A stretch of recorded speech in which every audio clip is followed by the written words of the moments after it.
മലപ്പുറം എം.എസ്.പി സ്കൂളിൽ അധ്യാപികയുടെ വാഹനമിടിച്ച് വിദ്യാർത്ഥിക്ക് പരിക്കേറ്റ സംഭവത്തിൽ നടപടിയുമായി മോട്ടോർ വാഹന വകുപ്പ്. അധ്യാപികയുടെ ലൈസൻസ് മലപ്പുറം RTO സസ്പെൻഡ് ചെയ്തു.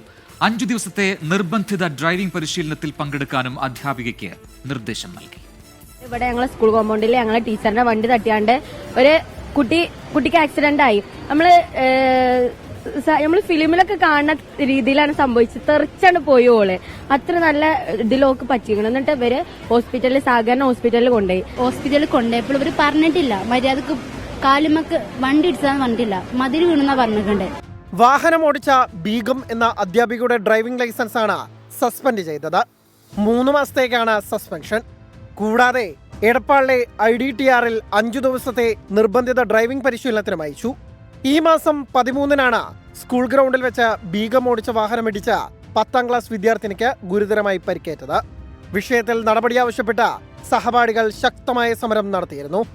അധ്യാപികയ്ക്കെതിരെ മലപ്പുറം പോലീസ് കേസെടുത്തിട്ടുണ്ട്. 24 മലപ്പുറം.